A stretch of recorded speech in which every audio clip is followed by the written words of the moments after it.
Assalamualaikum warahmatullahi wabarakatuh. Selamat pagi semua. Bagaimana kabarnya hari ini? Semoga kita semua selalu diberi kesehatan, kebahagiaan, dan kemudahan dalam setiap urusan. Dari Studio Dinas Pendidikan Provinsi Sulawesi Selatan, dalam program Smart School Generasi Smart berkarakter cerdas.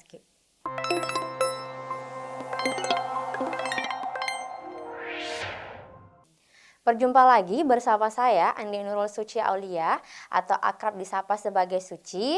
Hari ini kita akan melihat dan menyimak bentuk soal-soal SNBT yang selalu muncul dalam beberapa tahun terakhir ini. Jadi untuk hari ini kita fokus pada subtes pemahaman bacaan menulis atau PBM. Tanpa perlu berlama-lama lagi, mari sama-sama kita melihat bentuk soal nomor 1. Nah, dalam soal nomor 1, yang ditanyakan gagasan utama pada kalimat di atas adalah, jadi kalimatnya berbunyi, selain harganya mahal, biaya operasional nelayan juga tidak besar karena area tangkapan lobster hanya terletak di sekitar bukit-bukit, karang tepi pantai. Yang ditanyakan yaitu gagasan utama. Apa nama lain dari gagasan utama? Atau gagasan utama itu bisa disebut dengan apa? Jadi gagasan utama itu sama seperti ide pokok, sama dengan gagasan pokok, sama dengan inti. Nah, dalam teks yang ditanyakan itu gagasan utama pada kalimat. Pada soal-soal biasanya gagasan utama selalu pada teks. Misalnya gagasan utama pada teks di atas adalah, atau gagasan utama pada paragraf di atas adalah. Untuk soal nomor 1 ini, gagasan utama yang dimaksud adalah inti kalimat. Oke, jadi cara menentukan inti kalimat itu ada triknya. Inti kalimat yang pertama, adik-adik harus menentukan struktur kalimat dulu. Struktur kalimat tersebut. Struktur kalimat yang kakak maksud yaitu adik-adik harus mencari subjek, predikat, objek, pelengkap, dan keterangan. Kemudian yang kedua, kita mau ambil inti dari kalimat tersebut. Inti subjek dan predikat ini wajib ada. Kemudian inti objek atau pelengkap ini opsional. Artinya ketika objek atau pelengkap ada dalam kalimat tersebut berarti wajib disertakan. Ketika tidak ada berarti tidak masalah. Kemudian yang ketiga, di dalam kalimat inti kita harus hilangkan keterangan dan perluasan. Oke, karena yang pertama kali kita tentukan adalah struktur kalimat. Jadi kita mau cari yang manakah subjek, predikat, dan kawan-kawannya dalam kalimat soal. Di sini ada tanda koma. Tanda koma di sini berfungsi sebagai pemisah anak kalimat, induk kalimat. Jadi tanda komanya berfungsi sebagai AKIK, anak kalimat, induk kalimat. Kita mau cari subjek predikat, di manakah letak subjek predikatnya? Jadi letak subjek predikat yaitu ada pada induk kalimat. Nah sekarang kita cari yang mana predikatnya. Predikatnya itu ada pada kata juga tidak besar. Apa yang tidak besar yaitu biaya operasional nelayan. Oke, kita sudah dapat subjek predikatnya. Setelah predikat ada kata karena area tangkapan lobster hanya terletak di sekitar bukit-bukit karang tepi pantai. Dari kata karena ini kan ciri konjungsi. Nah, ketika sudah ada konjungsi, masuk dalam keterangan. Karena keterangan ketika sudah ada preposisi atau konjungsi, berarti sudah masuk dalam keterangan. Keterangannya sampai mana? Jadi dari kata karena sampai titik, ini keterangan. Nah, sekarang kita cek, selain harganya mahal, ini anak kalimat. Ciri anak kalimat tidak dapat berdiri sendiri. Kemudian, anak kalimat juga berupa keterangan. Di sini ada kata selain. Selain juga konjungsi, berarti sudah tepat. Kalimat selain harganya mahal itu masuk dalam anak kalimat. Oke, setelah menentukan struktur kalimat, kita mau ambil inti-intinya. Inti kalimat tersebut, inti subjek predikat. Kan tadi kita hilangkan keterangan dan perluasan, jadi inti predikatnya itu yang ini, kata tidak besar, inti subjeknya. Oke. Nah, keterangannya hilang, otomatis yang ini, anak kalimat selain harganya mahal tidak bisa diikutkan, karena sampai titik juga tidak bisa dijadikan inti. Yang tersisa itu biaya operasional nelayan tidak besar. Apakah ada dalam opsi? Opsi alfa, harganya mahal, bravo. Bravo masih ada keterangan. Oke, berarti bravo tidak bisa. Charlie, biaya operasional nelayan tidak besar, berarti jawabannya opsi Charlie. Oke, kita pindah ke soal selanjutnya. Yang ditanyakan kalimat manakah yang penulisan huruf kapitalnya salah? Jadi yang ditanyakan penulisan huruf kapital. Ada beberapa aturan penulisan huruf kapital. Yang pertama, salah satunya huruf kapital digunakan untuk menuliskan nama lembaga, badan, atau organisasi kecuali terdapat kata tugas. Di sini ada kata para antropologi Indonesia. Kata Indonesianya dikapitalkan I-nya karena merupakan nama negara atau nama tempat. Sedangkan sekarang kita cek kata antropologi. Bagaimana dengan kata antropologi? Apakah kata antropologi juga harus berawalan huruf kapital? Kata antropologi tidak menggunakan huruf kapital. Kenapa? Karena antropologi ini hanya nama bidang ilmu, bukan nama badan, organisasi, atau lembaga. Jadi otomatis opsi alfa sudah tepat. Apakah ada lagi penulisan huruf kapital yang lain dalam opsi alfa? Ada kata Pulau Jawa. Oke.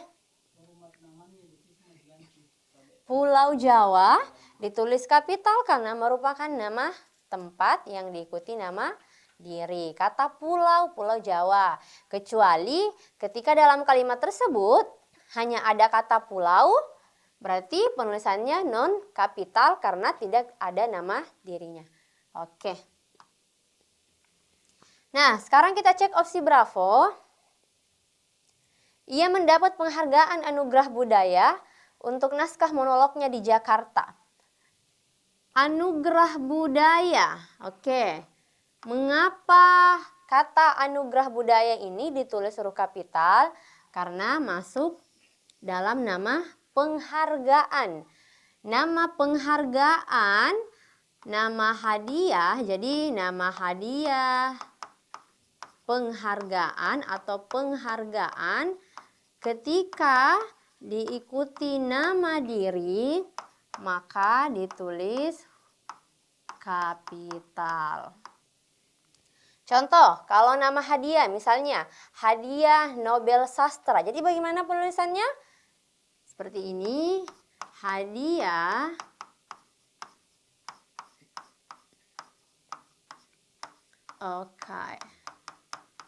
Jadi Begini penulisan yang tepat.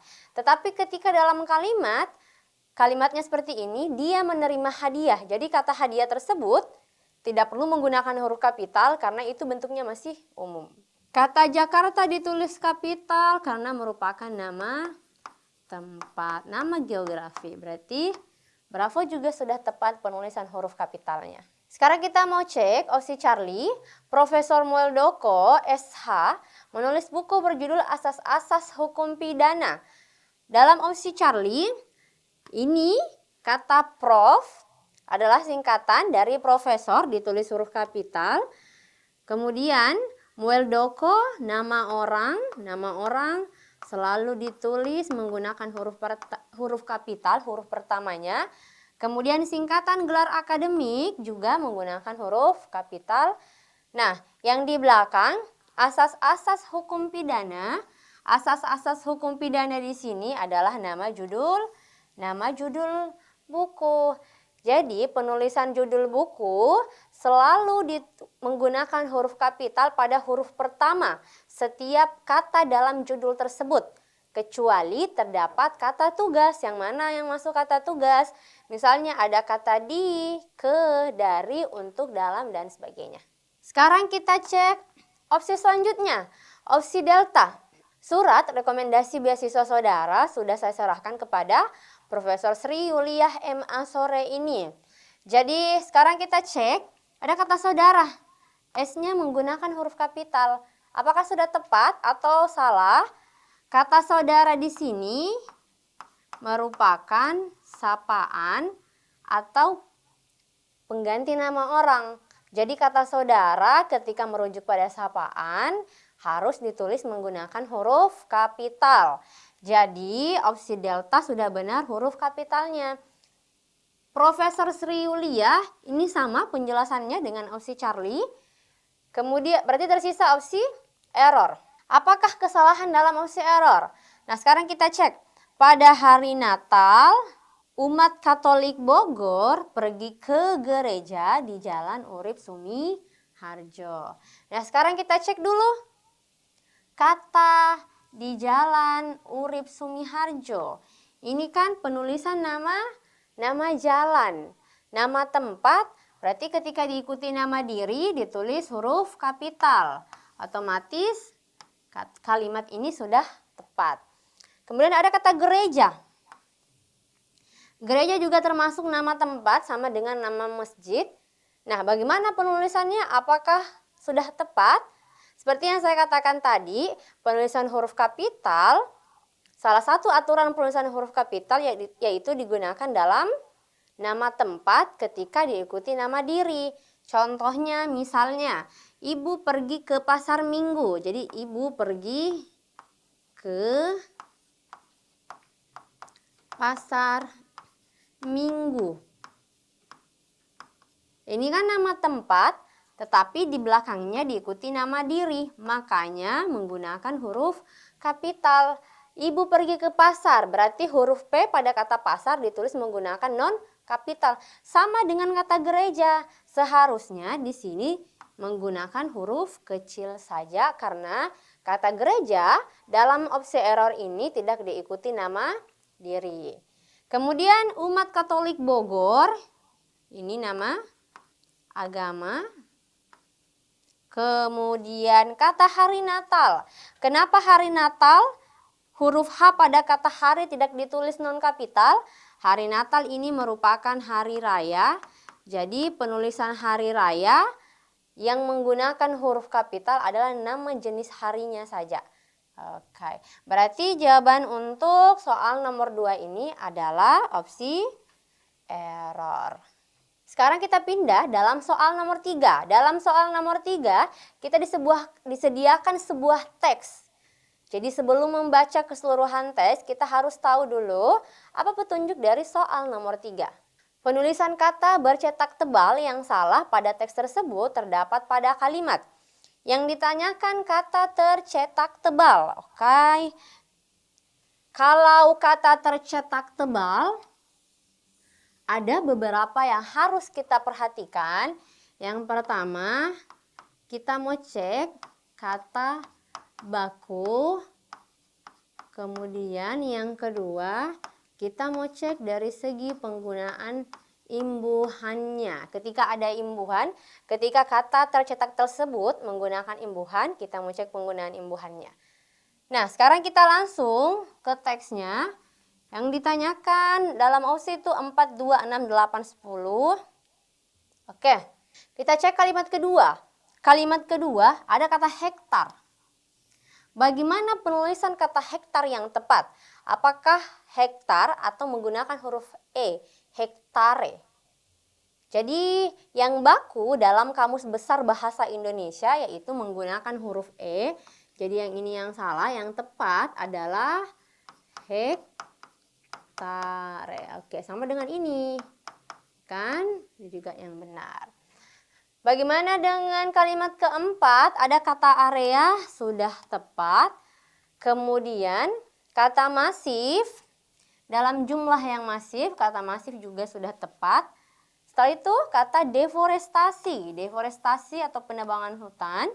Kemudian kata izin, ini juga sudah baku, yang tidak bakunya kalau menggunakan huruf J, izin. Jadi jawaban yang salah ada dalam kalimat kedua pada kata hektar. Untuk soal ini jawabannya opsi bravo. Sekarang kita mau cek soal selanjutnya. Yang ditanyakan apa inti teks tersebut? Inti atau ide pokok dalam teks tersebut. Kita kembali ke teksnya. Oke.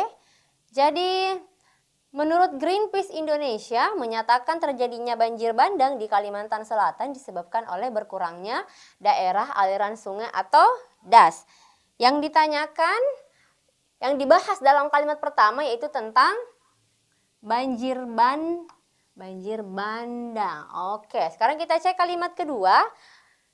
Kalimantan Selatan telah kehilangan sekitar 304.225 hektar tutupan hutan sepanjang tahun 2001 sampai 2019. Sebagian besar das tersebut berubah menjadi perkebunan kelapa sawit. Oke, kan tadi di kalimat pertama membahas tentang penyebab banjir bandang ya. Karena kan kata banjir disebabkan oleh yaitu berkurangnya daerah aliran sungai atau das. Nah, kalimat kelima, kalimat 4 dulu, daerah aliran sungai merupakan area yang seharusnya menampung air hujan di Kalimantan Selatan. Salah satu faktor yang menyebabkan penurunan luas tutupan hutan adalah jumlah konsesi. Jadi salah satu faktornya yaitu penurunan luas tutupan hutan atau yang ini. Oke. Konsesi ini, konsesi yang dimaksud yaitu ada dalam kalimat sebelumnya. Konsesi ini memanfaatkan kawasan hutan dan lahan dalam jumlah yang sangat masif. Konsesi kelapa sawit terus menjarah tutupan hutan di sana. Setiap tahun, jadi ada pengulangan kata konsesi dari kalimat kelima, kemudian kalimat 7 juga. Setiap tahun deforestasi di wilayah tersebut semakin mengkhawatirkan. Kemampuan menampung air menjadi semakin berkurang. Forest Watch Indonesia mencatat izin pembukaan 32 juta hektar hutan alam di Kalimantan Selatan hingga 2017. Nah, cara mencari inti itu bagaimana? Cara menentukan inti atau ide pokok dalam teks yaitu yang pertama, adik-adik bisa mencari letak kalimat utamanya dulu. Apakah kalimat utamanya berada di awal atau di akhir atau keduanya? Setelah mendapatkan kalimat utamanya, kemudian adik-adik sederhanakan kalimat utama tersebut, kemudian cocokkan dengan opsi. Inti itu kan tidak boleh panjang sekali. Inti itu harus singkat, padat, dan jelas serta mewakili keseluruhan kalimat. Kemudian cara kedua, kalau misalnya adik-adik menggunakan cara sepertinya saya bisa deh Kak, baca teksnya saja, boleh. Kalau baca teksnya berarti adik-adik cari mana kata yang paling sering diulang dalam teks tersebut. Nah, dalam teks ini yang dibahas itu tentang penyebab banjir bandang. Jadi kita sesuaikan dengan opsi. Apa inti teks tersebut? Apakah opsi alfa? Banjir bandang di Kalimantan Selatan terjadi karena maraknya pemberian konsesi. Kemudian opsi Bravo, Greenpeace Indonesia mengkhawatirkan maraknya pemberian konsesi. Charlie, setiap tahun penebangan Kalimantan Selatan Kalimantan Selatan semakin marak hutan di... Oh, opsi Charlie ini tidak bisa jadi jawaban. Kemudian Kalimantan Selatan telah kehilangan hutan dalam jumlah besar, error tingginya jumlah konsesi menyebabkan penurunan luas hutan. Kalau kita melihat dari kalimat pertama tadi yang dibahas itu tentang banjir bandang di Kalimantan Selatan. Jadi penyebab banjir bandang di Kalimantan Selatan itu apa? Yaitu karena maraknya pemberian konsesi. Karena konsesi berarti jawaban yang tepat itu opsi alfa. Kita pindah ke soal selanjutnya yang ditanyakan. Kata sambung yang paling tepat melengkapi kalimat 9. Jadi kata sambung atau konjungsi atau kata penghubung. Nah sekarang sebelum kita pindah ke teksnya, bagaimana cara menjawab soal seperti ini? Cara menjawab soal seperti ini, adik-adik harus mengecek apa keterkaitan hubungan dalam kalimat 8 dan kalimat 9. Yang ditanyakan kan memang kalimat 9, tapi terlebih dahulu kita harus mengecek kalimat 8 dulu.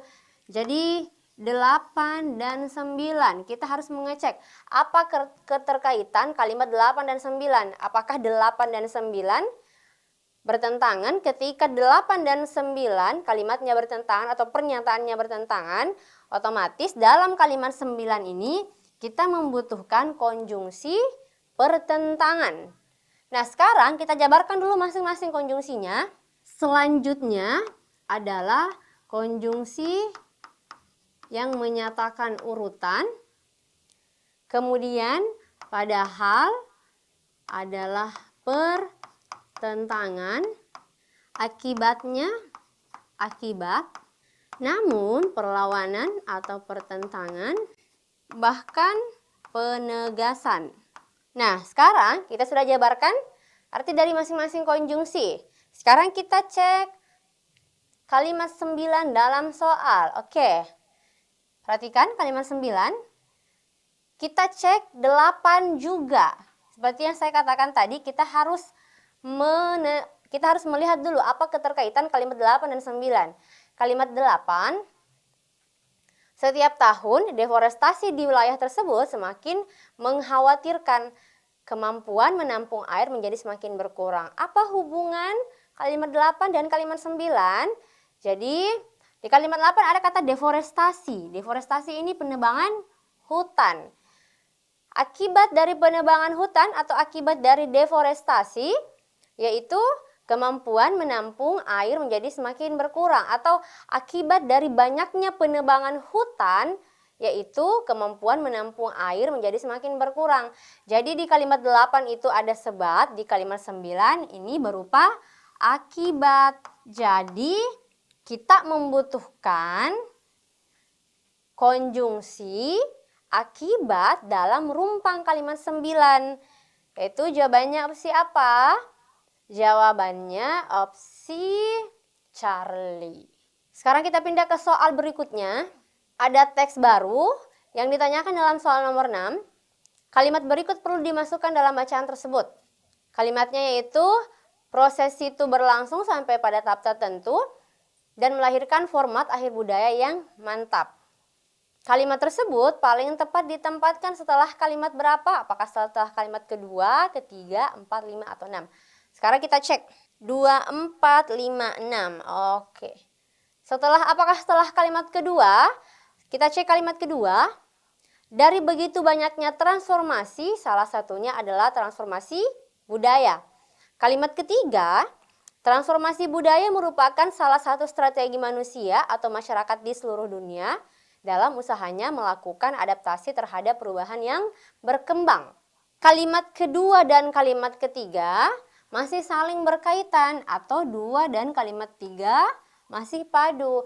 Kita lihat dari pengulangan kata transformasi budaya di kalimat ketiga menjelaskan apa itu yang dimaksud dengan transformasi budaya.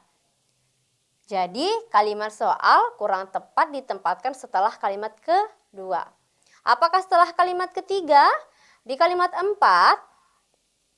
selain itu Transformasi budaya juga dapat diartikan sebagai proses dialog yang terus-menerus antara kebudayaan lokal dan kebudayaan donor. Di kalimat 4 ada konjungsi antar kalimat. Selain itu adalah konjungsi yang menyatakan penambahan. Penambahan dari apa yang dijelaskan dalam kalimat ketiga. Jadi 3 dan 4 tidak bisa diselipkan kalimat baru. Nah, sekarang kita cek apakah setelah kalimat 4, kalimat 5 dulu, proses terjadinya transformasi kebudayaan dapat terjadi juga melalui berbagai macam cara kreatif dan konsisten, kemudian akan mewujudkan bentuk budaya yang baru. Bagaimana? Apakah setelah kalimat keempat masih kurang tepat karena kalimat 4 itu dibahas tentang proses terjadinya transformasi kebudayaan dapat terjadi juga, berarti 4 dan 5 masih padu atau masih saling mendukung satu sama lain, masih saling berkaitan. Nah, apakah setelah kalimat kelima? Apakah setelah kalimat kelima? Kita cek dulu kalimat soal. Proses itu berlangsung sampai pada tahap tertentu dan melahirkan format akhir budaya yang mantap. Dalam kalimat soal ada kata tunjuk. Kata itu, jadi jika terdapat kata tunjuk, rujukannya ada dalam kalimat sebelumnya. Nah, sekarang kita cek. Proses itu yang dimaksud dalam kalimat soal merujuk pada kata apa? Merujuk pada kata proses terjadinya transformasi kebudayaan. Jadi, paling tepat ditempatkan setelah kalimat kelima. Jawabannya opsi delta.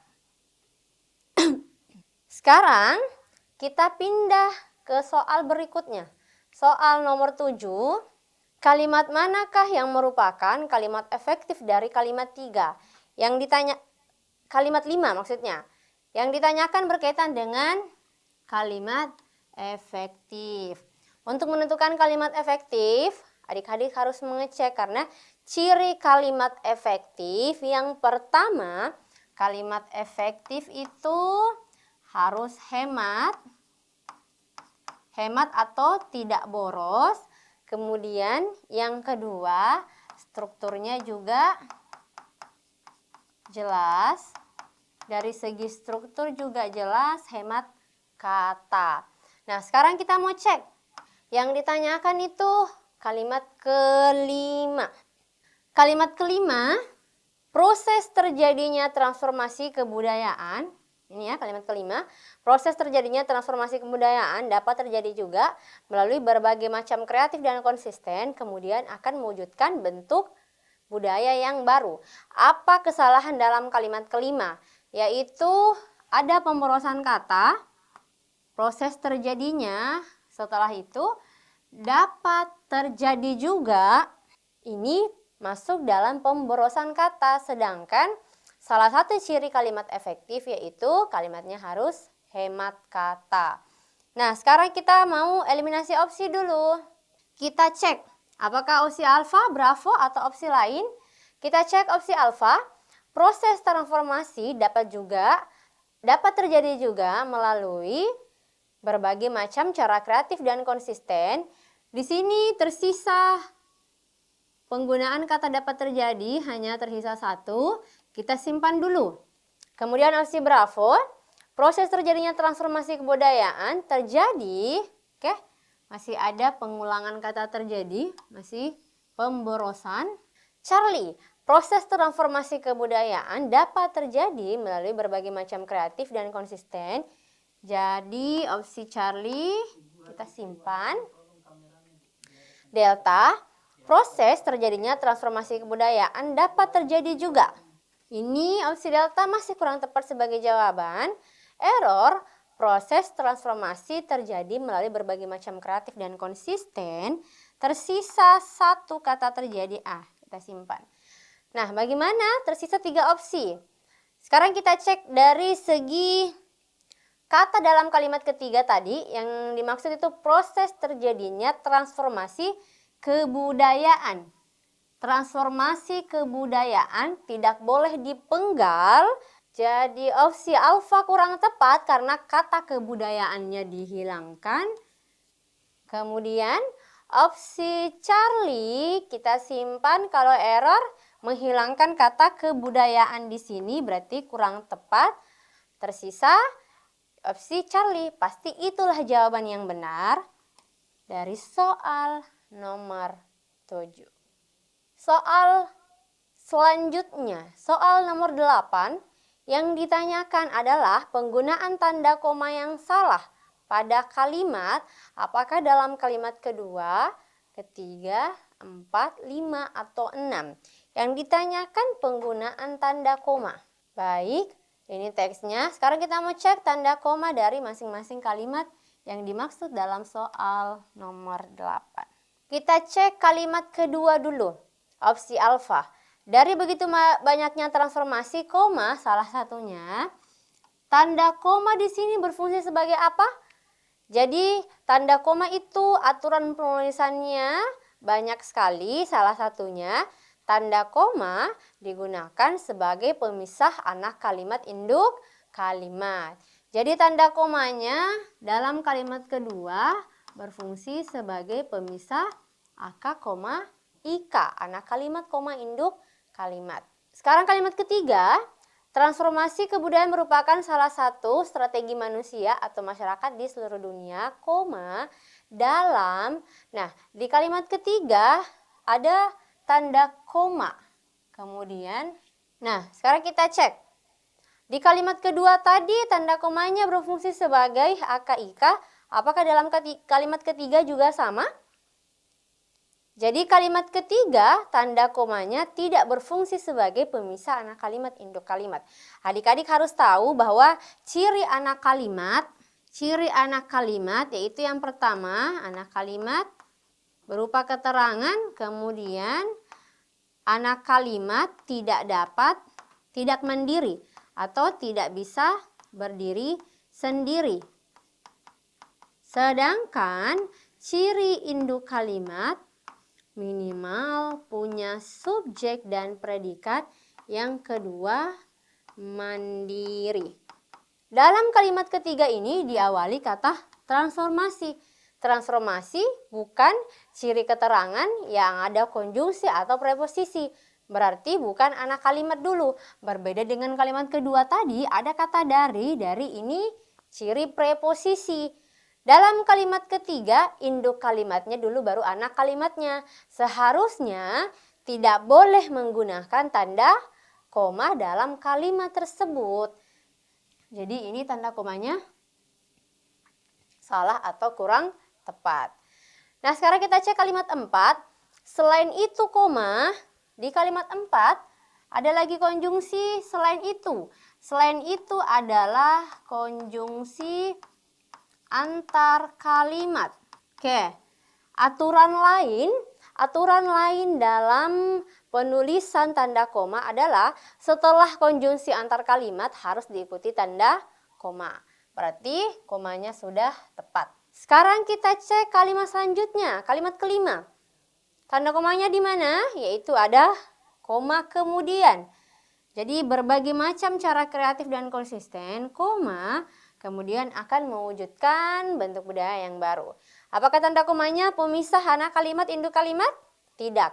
Karena di kalimat kelima ini berawalan kata proses terjadinya. Tidak ada konjungsi atau preposisi yang menandakan bahwa anak kalimatnya dulu baru induk kalimatnya.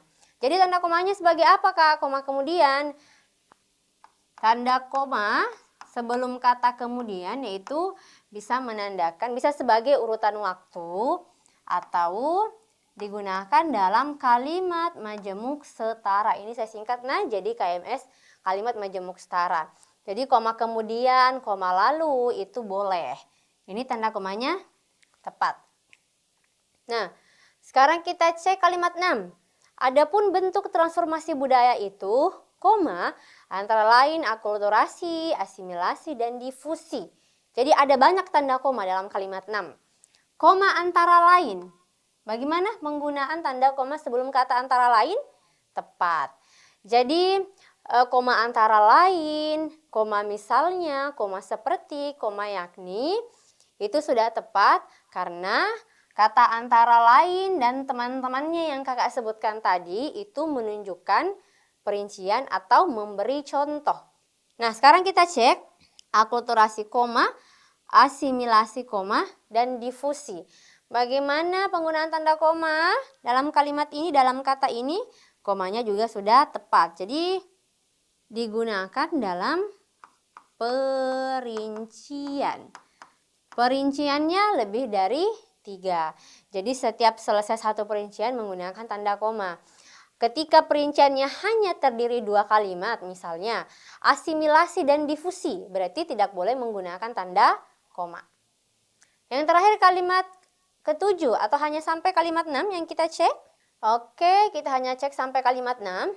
Jadi kesalahan tanda koma dalam teks ketiga yaitu ada dalam kalimat keberapa tadi? Ada dalam kalimat ketiga. Karena dalam kalimat ketiga ini induk kalimatnya dulu baru anak kalimatnya, berarti tidak perlu menggunakan tanda koma. Oke. Jadi yang salah tadi kalimat ketiga. Sekarang kita pindah ke soal berikutnya. Dalam soal berikutnya, kita disediakan teks lagi, teks baru, teks 4. Apa yang ditanyakan? Penulisan kata yang bercetak tebal yang salah pada teks tersebut terdapat pada kalimat. Kalimat berapa? 2, 3, 4, 5, 2, 3, 4, 6, atau 8. Jadi kakak ulang, kalau berkaitan dengan kata bercetak tebal, sebenarnya ada beberapa yang harus dicek. Yang pertama, ini tadi kakak sudah jelaskan di nomor sebelumnya ya. Jadi kata bercetak tebal, yang pertama cek dulu dari kata baku. Kemudian yang kedua cek dari segi imbuhan. Yang ketiga cek dari segi penulisan gabungan kata. Oke, sekarang kita cek. 2, 3, 4, 6, 8. Oke. Dalam kalimat kedua ada kata miliar. Kemudian ada kata persen. Dalam kalimat ketiga ada kata resiko. Resiko dalam kalimat keberapa ini? Kalimat 4 ya. Kemudian ada kata ekspor dalam kalimat kelima. Terakhir ada kata exposure dalam kalimat ke-8. Sekarang kita mau cek. Karena di dalam teks 4 ini semua kata yang tercetak tebal berupa kata dasar, artinya tidak ada penggunaan imbuhan dan tidak ada penggunaan gabungan kata. Jadi kita mau cek dari segi kata bakunya. Yang manakah dalam kelima kata tercetak tebal ini yang tidak baku atau tidak sesuai dengan penulisan EYD, ejaan bahasa Indonesia. Yang mana kata persen? Apakah kata persen? Kata persen ini penulisannya sudah tepat. Kata persen mau ditulis dengan huruf atau simbol itu boleh karena persen itu tidak masuk dalam tanda baca ya, itu masuk dalam simbol. Terus kemudian apakah kata miliar? Kata miliar yang baku pakai Y atau pakai huruf A. Jadi yang baku itu pakai huruf A, miliar. Oke, tersisa 3. Apakah resiko, ekspor, atau exposure? Resiko, bagaimana penulisan yang tepat dari kata resiko? Resiko atau risiko? Yang tepat itu kata penulisannya risiko. Ini yang tepat. Jadi kata resiko ini tidak baku. Risiko. Ini dalam kalimat keberapa? Kalimat keempat. Oke, jadi kata tercetak tebal dalam kalimat 9. Ada yang salah dalam kalimat keempat atau opsi Charlie. Oke. Nah, sekarang kita cek soal terakhir, soal nomor 10. Yang ditanyakan, manakah kalimat berikut yang merupakan perbaikan kalimat ke-7? Kita cek kalimat ke-7. Menurut Menkeu menyatakan, jadi kalimat ke-7 ini mau diperbaiki. Menurut Menkeu menyatakan tidak ada negara yang kebal terhadap dampak resesi global meskipun Rambatannya akan dirasakan berbeda-beda oleh setiap negara. Kesalahannya di mana? Apakah penggunaan tanda komanya atau kesalahan katanya, kesalahan penulisan katanya? Karena di soal nomor 10 ini, oke, kita cek soal nomor 10. Dari alfa sampai error pernyataannya hampir sama, yang membedakan hanya dari tanda komanya ada yang dihilangkan, kemudian kata menurut ada yang dihilangkan dan ada yang masih ada dalam kalimat tersebut. Nah, sekarang kita cek. Kita langsung cek sesuai dengan opsi. Kita pakai cara eliminasi opsi. Nah, sekarang kita cek dari opsi error. Menurut Menke menyatakan bahwa dalam opsi error ada kata menurut, kemudian ada kata menyatakan. Kata menurut di sini sudah merujuk pada subjek. Merujuk pada subjek. Kemudian kata menyatakan di sini, kata menyatakan membutuhkan subjek. Oke, membutuhkan subjek. Cara mencari subjek itu bisa menggunakan pertanyaan siapa atau apa yang predikat atau siapa yang predikat. Siapa yang menyatakan bahwa tidak ada negara yang kebal terhadap dampak resesi global. Jadi siapa yang menyatakan? Apakah Menke atau menurut Menke? Yang menyatakan yaitu Menke. Oke, berarti Menke adalah subjeknya, menyatakan sebagai predikatnya. Jadi otomatis kita hilangkan kata menurut dalam kalimat ketujuh. Opsi delta kurang tepat karena kata menurutnya masih diikutkan, masih disertakan. Charlie juga kurang tepat. Kemudian tersisa opsi alfa dan opsi bravo. Yang mana jawabannya? Apakah opsi alfa atau opsi bravo? Jadi pembeda dari alfa dan bravo apa? Oh, opsi alfa menggunakan kata bahwa, kemudian bravo tentang ya, tentang. Ini sorry, ada sedikit kesalahan penulisan, ini tentang dalam opsi bravo. Jadi bahwa adalah konjungsi penjelas. Jadi yang paling tepat dalam perbaikan kalimat ketujuh yaitu opsi alfa. Baik adik-adik, tidak terasa 45 menit sudah berlalu dan kita sudah membahas 10 nomor bentuk soal pemahaman bacaan menulis atau PBM. Nah, kita cukupkan pertemuan hari ini. Semoga apa yang kita pelajari bermanfaat untuk kalian ke depannya. Lebih dan kurangnya mohon dimaafkan. Wabillahi taufiq wal hidayah. Wassalamualaikum warahmatullahi wabarakatuh.